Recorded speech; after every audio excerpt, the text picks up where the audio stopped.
Hello everyone and welcome back to TowerGate. It is TowerGate day number 1207, 1207, Friday, July the 31st, 2020. Thank you so much for tuning in. We talk about all things Spygate here. So we're going to go through the last 24 hours of news plus some other analysis of what may be going on with the Durham investigation. And we'll do that now. So let's go ahead and get to it. First I want to talk about something, just a general topic about what is going on with the Durham investigation. I want to throw a little background at you here. Article written by Sundance day before yesterday, a couple of press conferences and commentaries by Kerry Kupek appearing on news programs. We've had statements by Attorney General Barr.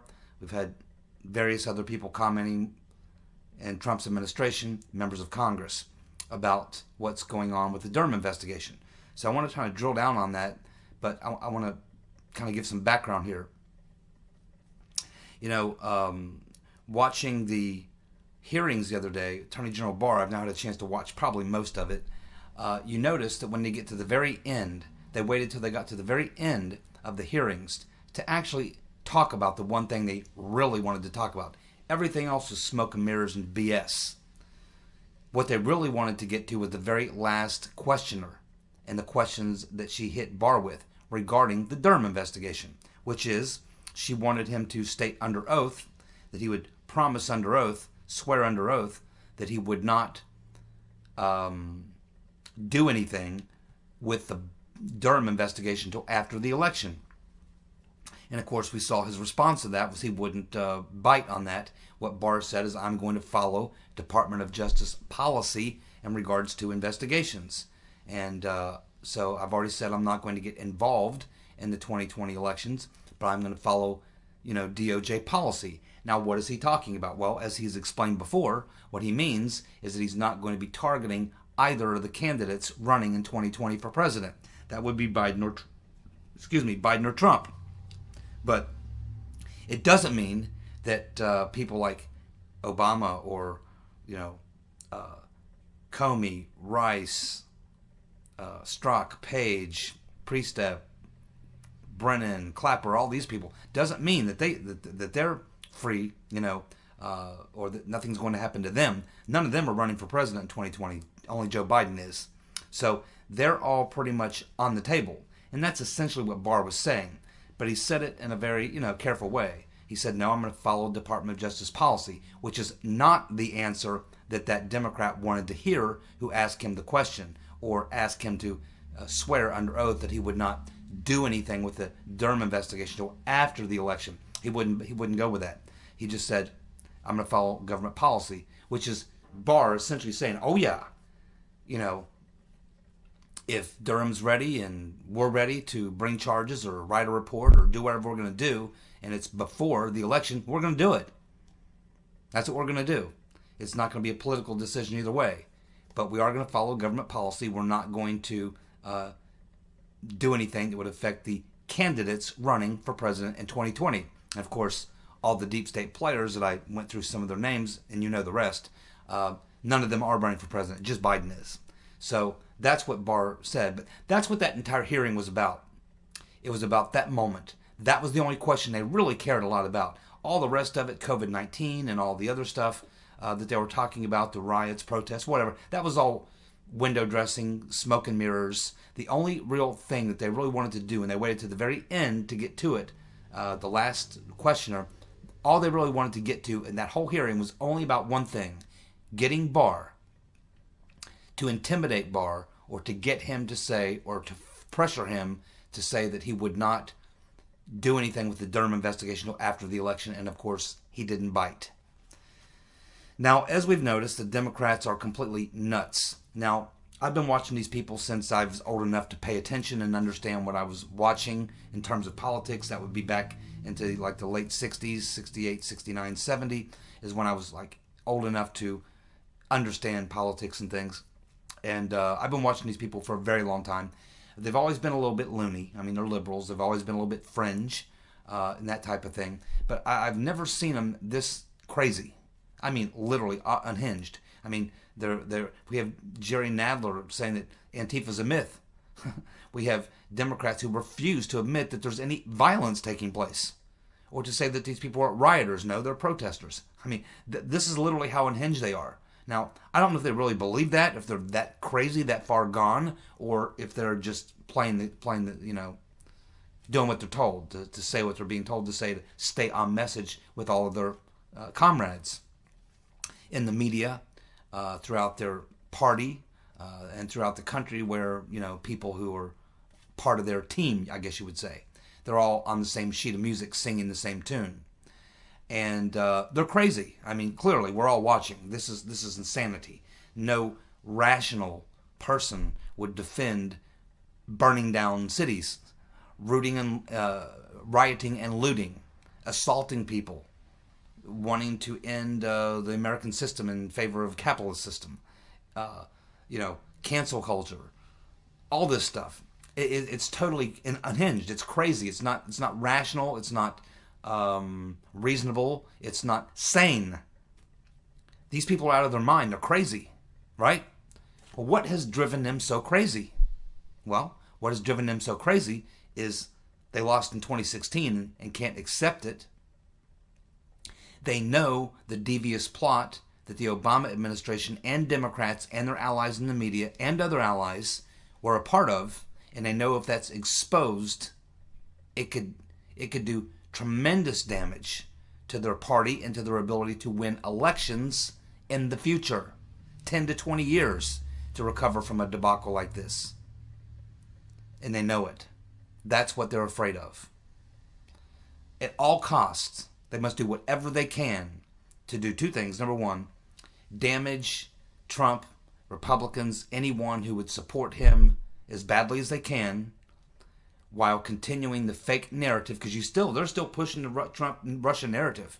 They literally are still pushing the Trump-Russia narrative, despite 5 investigations, including the big one by Inspector General Huckleberry Horowitz, proving, that everything was a hoax and lies and crimes. Despite all that, they completely ignore it. They just completely ignore it. Won't have any of it. Have nothing to say about Horowitz investigations. All the things we've learned from declassified documents, from witness testimony, all that we have learned that the entire Russia hoax was a political dirty trick by the Clinton campaign that she pipelined into the law enforcement and intelligence agencies to take out Trump. And the Democrats and the media and all their friends were all a part of it.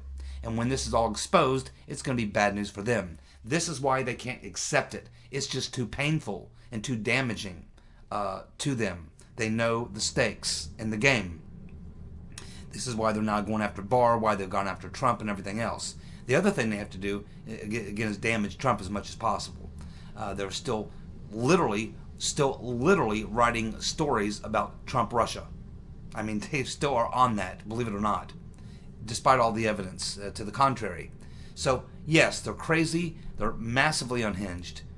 And we've never seen anything quite like it. It's really hard to understand, because it is so far outside the bounds of reality that most of us associate with. But consider what the stakes are, and you might understand why they're so unhinged and acting the way they are. But it's been really, it's been bad. But the last 3 to 4 months, it's been really, really bad. And it's not just that they're trying to use COVID to shut down the economy to hurt Trump, to cancel the elections, probably don't want to have debates, probably whatever they can do. They're going to use every possible situation they can to create as much chaos as they can, to upset the apple cart as much as they can. They're going to do everything they can possibly do within their power to muck the whole thing up as much as possible, because they know what the stakes are. And it's been especially the last several months, going back to early spring, late winter, early spring, that we've really seen them come completely unhinged. And it's because of what was brought out in the Horowitz investigations. They were hoping that Horowitz, the gatekeeper, would cover up a lot of this stuff, but he couldn't do it because Barr and Durham had all the evidence, and even more evidence than he had. And so Horowitz couldn't go out and run a fake report with Attorney General Barr, sitting there, and Durham running his investigation. Horowitz had no choice but to tell some truth. and he made criminal referrals, as has various committees that have investigated. So Horowitz was not able to provide the cover they needed. And they're unhinged.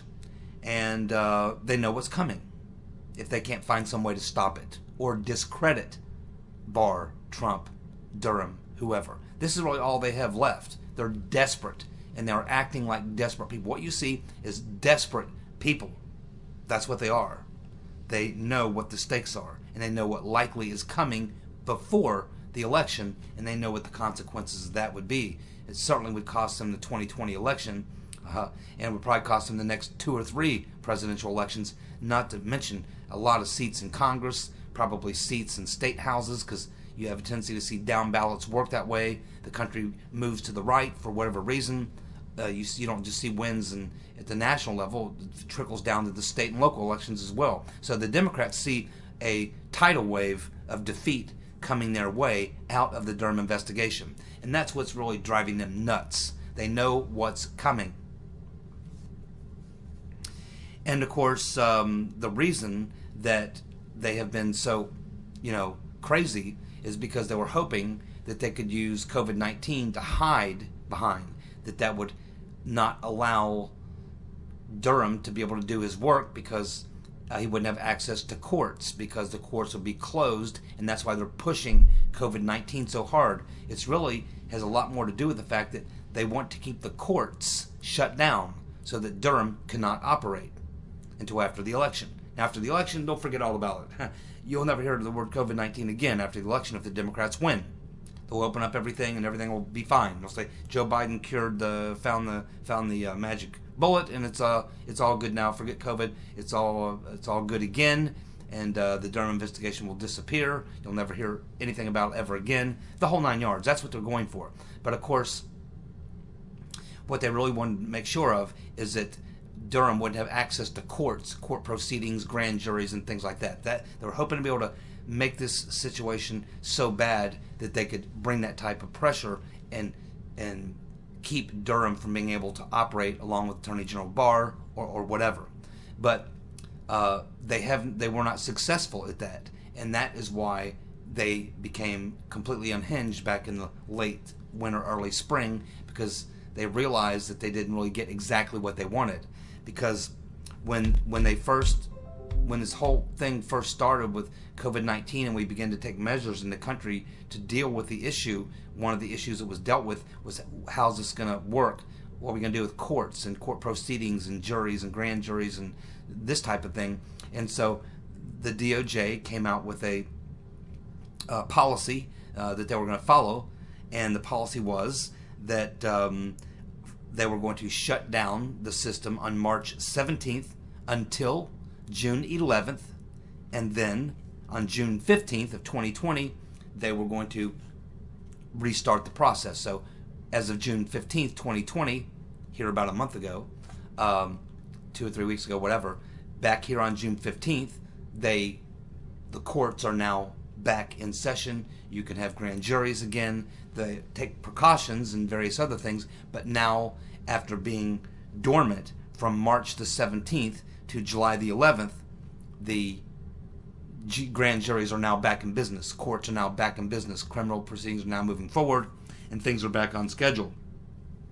And this is why the Democrats are so unhinged, because once this June 15th date hit, my guess is Durham immediately got back onto what he was doing, back in the courts, getting his grand juries, back doing his criminal proceedings and things. And the Democrats are obviously hearing about this. They're obviously being told by people within the D.C. court system who are 98% on their side. They're obviously getting whispers in their ear that, hey, Durham is doing things here. He's filing charges. He's filing indictments. He's convening grand juries. He's serious. And we hear that he's going to drop this stuff before the election. So clearly the Democrats have been tipped off that Durham is back in business. The courts are back in business. Grand juries are back in business.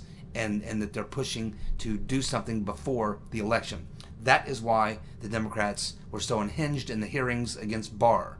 That's why they were so nasty, and that's why they waited to the end to get to that question, the only one they cared about, to ask Barr what he was going to do, what he promised, would he testify, would he swear under oath that he would not interfere in the elections by doing something with Durham before the election. And of course, we got Barr's response. And this is what's driving the Democrats crazy. There's really nothing they can do to stop Barr and Durham from exposing to the American people what the Democrats did, along with their friends, in the 2016 election, which will almost certainly deliver a lot of votes for Trump and take a lot of votes from Democrats, because people are not going to be very happy when they find out that the Democrats tried to run a coup on Trump, and that everything the Democrats have been saying with their friends in the media was all lies, and they knew it was all lies, and that Trump was telling the truth when he said they spied on his campaign, and that all the people like me and all of you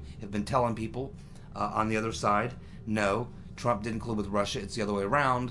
And it was a coup attempt, and we've been laughed at, ridiculed, called conspiracy theorists and everything else. And the conspiracy theory is going to be proven true. And the Democrats, Trump-Russia collusion and all the bullshit going along with it is going to be proven a lie that they've been perpetuating, and it's going to come out that they knew it was all a lie. It's bad enough that they lied, but when the American people find out that for the past 3 years, the Mueller investigation, all that shit was total lies. Total lies. Democrats weren't fooled. They didn't think there was Trump-Russia collusion, nor did the FBI, the CIA, or anyone else. They all knew on that side of the aisle what they were doing. It was a coup attempt. They knew it was bullshit. They pushed it anyway, spent millions of dollars, put us through Mueller, put the country through shit, all the stuff. This is why the Democrats are unhinged, because the truth of all this is about to be revealed, and they know what the consequences of that is going to be. Devastating. That is why the Democrats are crazier than you've ever seen them before. And they're going to get crazier. And God knows how they'll respond when Durham comes out and drops charges on people, unseals indictments, and the DOJ puts out some sort of a official report prior to the election saying, guess what? Guess what happened in 2016? Let us run through this. Here's the evidence. And the Democrats know that in the face of the evidence, they have no leg to stand on. They will be defeated. They'll be defeated in the arguments. They'll be defeated in the courts. They'll be defeated in the court of public opinion, which is where it really matters when it comes to politics and elections. So this is why the Democrats are so unhinged. They understand the magnitude and the gravity of what's coming down the road. That's why they're so crazy. And they're going to get crazier.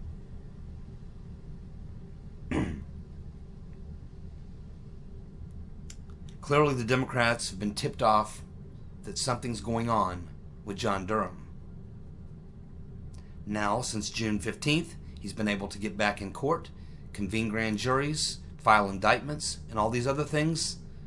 Somebody's whispering in their ears, and that's why they're coming unglued. They're learning that bad things are coming their way. And everything is on the table here. Don't be surprised at anything that you see the Democrats do at this point. They are desperate. Desperate and dateless. And toothless. It's an old inside joke from some of my army buddies who may be watching. Okay, let's move on to the next Spygate related story. Mr. Potato Head. Mr. Potato Head, John Brennan, has been blocked from accessing classified information. And when we talk about classified information, his own notes. His own notes. He's been blocked from accessing classified information. Mr. Potato Head found this out when he tried to access his own notes and records while working on a book. Yes, he's doing a book too, just like Strzok. Peter's been stroking us. Comey's got a new book. They're all writing books. Some people say, well, if they're writing books, that must mean they're not being indicted. I disagree. There are arguments to be made for that, but I think that they're trying to affect public opinion and possibly people who would be on a jury. Strzok, Comey, and Brennan are writing books for the jury pool in Washington, D.C. that's going to be deciding their innocence or guilt. That's who they're writing the books for. And to make a few bucks. So Brennan is writing this book which is called Undaunted, My Fight Against America's Enemies at Home and Abroad. You see, all their books are the same. All their books are to frame an argument of Trump's goons are out to get me. We're the good guys, they're the bad guys, and they're out to get me. I need your support. Financial, moral support. I need you behind me. Jury in Washington, D.C., American public. All three of these books are PR campaigns for the perps. And a way to raise some money. They're going to need it. So, Brennan is trying to write this book, and he tried to access his notes and records while working on this book, which is going to be about his memoirs. And he found out, in the effort of trying to do that guess what? He couldn't access any of his classified information, not even his own notes or records. He's been blocked by President Trump. President Trump is blocking Brennan from being able to access his own classified notes and documents, records from when he was CIA director. And another reason that he might be blocked is because he's currently under criminal investigation by John Durham. And so there's two things going on there, the reasons why John Brennan got an ugly surprise when he tried to get some of this material for his book. He's not going to be able to get it. John Durham's looking at it. John Durham's reading his notes and his records right now. And I'm guessing it's not good for Mr. Potato Head because they have blocked his access. So the fact that he says access blocked means that he is being targeted in a criminal investigation, because typically the president may wish to block someone but really can't unless he's got some reason. There has to be a reason, and the only reason could be that he couldn't access his classified notes and records is that he's currently under criminal investigation by Mr. Durham, who's busy reading those notes and records, by the way. So, there you go. Mr. Potato Head, he's not a happy camper.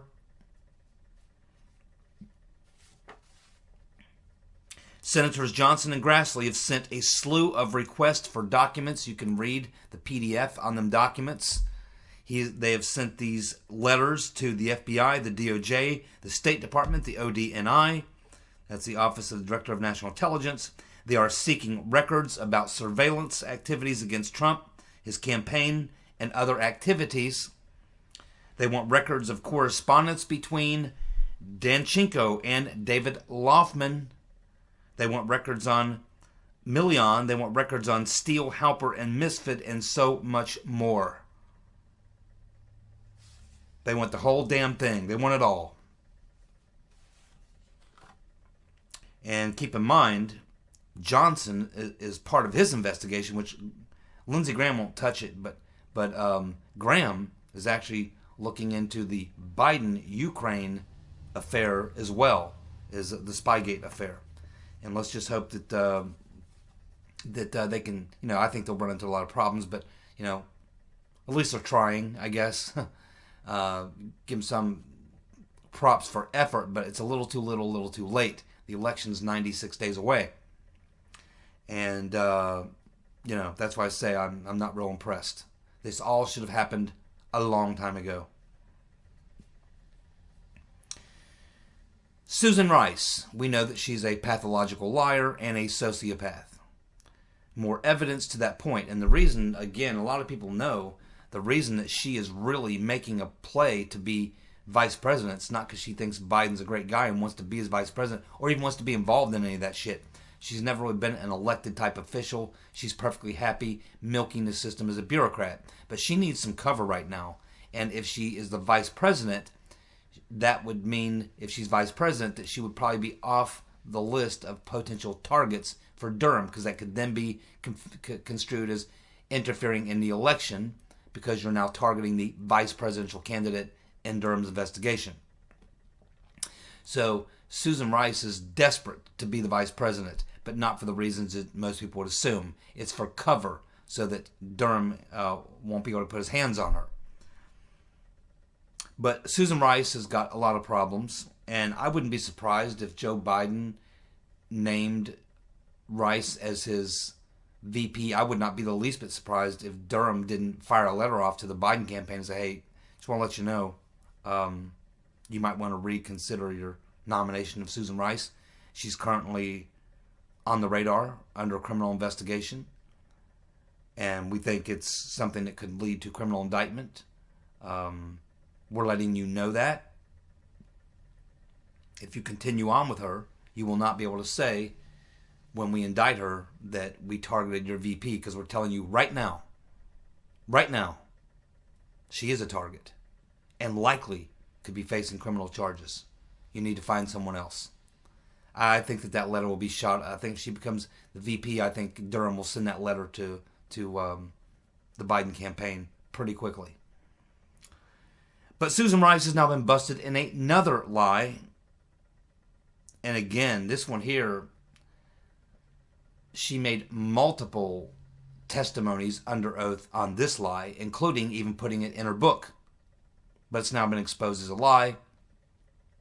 We just went through her testimony here not more than, a week ago. And we went through this exact same question, where she was asked when she knew or if she knew about the investigation into the Trump campaign. And her answer, as we went through it here, was that she didn't know anything about it. Investigation into the Trump campaign, Crossfire Hurricane, FISAs, didn't know anything until long after she left the administration and saw on TV Jim Comey in April or May or whatever it was of 2017, when he was asked, and his comment was that he gave no official briefing to the Obama administration initially. But we now know that Comey was not telling the full truth, and we know that Susan Rice is lying her ass off. Because we know this because it's in the Inspector General Huckleberry Horowitz report. So we have Susan Rice being busted again, lying under oath again, multiple times on this point, saying that she was never informed of the FBI investigation into anyone in the Trump orbit. She also states that this fact in a book that she wrote. She says she didn't learn about Crossfire Hurricane or any investigation into Trump associates until Comey publicly stated it in hearings after she had left the administration and after Trump had assumed the Oval Office. But we now know that she lied again. And we know that because it's in Horowitz's report, the IG report, footnote 194. Footnote 194 in the Horowitz report tells us that Jimmy the Weasel Comey told Obama in August of 2016, just a couple of weeks, 2-3 weeks, shortly after opening Crossfire Hurricane, told him about the fact that they were investigating 4 people close to the Trump campaign as part of the Russia investigation. And the reason that Susan Rice believed that she would get away with this lie, along with her lawyer, the Obama fixer, Kathleen Remler, the reason she thought they would get away with this, and the reason that they got caught on this, is because it wasn't an official briefing where they actually have documents where they take the notes. Now, there may be meeting notes or something like that, but it was not meant to be part of the official briefing. It's something that Comey mentioned in a meeting about Russia investigation in general. So it's sort of an official, non-official sort of thing. But the point is, Susan Rice was saying that she had no idea that there was an investigation into Trump, Russia, Crossfire Hurricane, FISA warrants, anything like that until spring of 2017. But we now know that just 2 to 3 weeks after they opened Crossfire Hurricane, early August 2016, they were in a briefing, a meeting about various topics, and Jimmy the Weasel Comey brought it up, mentioned it, because it wasn't part of the official meeting of the topics that were officially discussing. It was something that kind of happened as a sidebar, side information, but it was in fact brought up by Comey. He admits it. He says it right there. It's in the IG report. And he says that he informed Obama and the other officials sitting in the room that as part of the Russia investigation, they were investigating at least 4 people in the Trump orbit, part of his campaign, as part of the Russia investigation. And Comey says that the people in that meeting were Obama, Dennis McDonough, his chief of staff, Clapper, Mr. Potato Head, John Brennan, Mike Rogers, and Susan Rice. Susan Rice. Caught in another lie.